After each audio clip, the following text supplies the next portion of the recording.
আসসালামু আলাইকুম, সবাই কেমন আছেন? আশা করি সবাই ভালো আছেন। আলহামদুলিল্লাহ আমিও ভালো আছি আপনাদের দোয়ায়। নতুন আরও একটি ভিডিওতে সবাইকে স্বাগতম জানাই। আর ভিডিওর শুরুতেই দেখতে পাচ্ছেন যে ডিটারজেন্ট ঢালতেছি ডিব্বার মধ্যে। আর এটা আমি সকালবেলায় একদম ফোকাস করে রাখছি যে আজকে যত ঠান্ডাই হোক আমার প্রয়োজনীয় কিছু কাপড় চোপড় এগুলো ধুয়ে দিতে হবে, কারণ ঘরে আমাদের সব কাপড় চোপড় মানে আধোয়া হয়ে টাল হয়ে আছে। তো আমি বেশি একটা ধুইতেছি না, কারণ অনেক বেশি পানি, ঠান্ডা পানি ধরলেই আউটিং করে এরকম আর কি, হাত কেঁপে ওঠে। তো এখানে আমার 2-3 সেট জামা কাপড় ছিল, যেগুলো শুধুমাত্রই আমার ছিল, ওদের বাবা ছেলের কারোটাই ধুই নেই আজকে।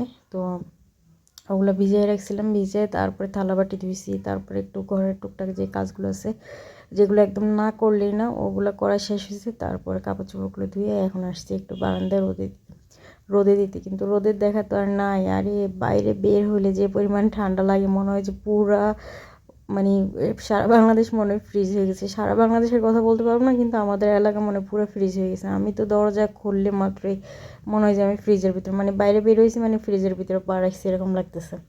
তো এত পরিমাণে ঠান্ডা, কিন্তু একটুও রোদ নেই। আর কেমন একদম ওয়েদারটা একদম ধোঁয়াশা ধোঁয়াশা হয়ে আছে, মানে অন্ধকারও না, তারপরে একদম রোদ ওঠেও নেই, এরকম একটা অবস্থা।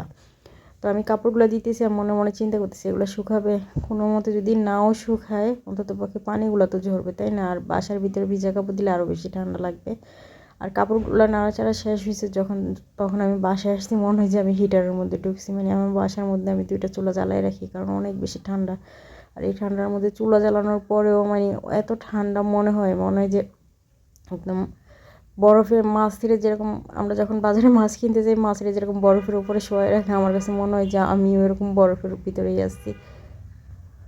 আর এবার মনে হয় প্রায় 10-12 বছর পরে এরকম ঠান্ডা পড়লো। এরকম ঠান্ডা আরেকবার পড়ছিল, সেটা আমরা যখন রেলওয়ে বাসায় ছিলাম তখন -7-এ চলে আসছিলো। কিন্তু এখনকার ওয়েদারে দেখি যে আমি 13-14 এরকমই আছে, কিন্তু তাতেই এত বেশি ঠান্ডা লাগতেছে। যারা বাইরের কান্ট্রিতে থাকে -0 ডিগ্রি, তারপরে -1 -7-এ থাকে, তাদের কী অবস্থা আল্লাহই জানে। আজকে আল্লাহর রহমতে ভোর একদম ফজরের টাইমে উঠে গেছি, উঠে নামাজ পড়ছি। নামাজ পড়ার পরে চাইছিলাম একটু বের হইতে, কিন্তু বাইরে যখন আমি আমার জানালার গ্লাস দেখছি, গ্লাস দেখার পরে দেখি যে একদম মানে কনকনে ঠান্ডা, তখন আর সাহস করে বাইরে বের হইনি। কিন্তু আল্লাহর রহমতে আমার ছেলে উঠে চলে গেছে তার ট্রেনিংয়ে। তো আমি সেটাই চিন্তা করি যে মায়ের থেকে মানে নিজের থেকেও দেশপ্রেমটা বড়। মানে আমার ছেলে এত ঠান্ডার মধ্যেও উঠে সে চলে গেছে তার ডিউটিতে, ট্রেনিংয়ে। আর যখন সে বাসায় থাকে তখন দিনে 12টা-1টা বাজে গেল, আমি তার ডাইকা চিল্লিয়ে উঠাইতে পারি না। হয়তো এটাই দেশপ্রেম, এটাই দেশের প্রতি দায়িত্ববোধ। তো যাই হোক, তার জন্য সবাই দোয়া করবেন। আর এই যে আজকে রান্নাবান্না একদমই সিম্পল রাখছি, আলু ভর্তা, ডিম ভাজি, আর ডাল টাল কিচ্ছু করি নেই, কারণ আমি থালাবাটি আর কাপড় চোপড় ধোয়ার পরে আমার হাত পুরো হ্যাং হয়ে গেছে বরফের মতো। আমি চুলার পাড়ে আইসা কতক্ষণ হাত তাপতেছিলাম। আর আজকে ডিম ভাজিটা মাশাল্লাহ অনেক টেস্টি হয়েছে।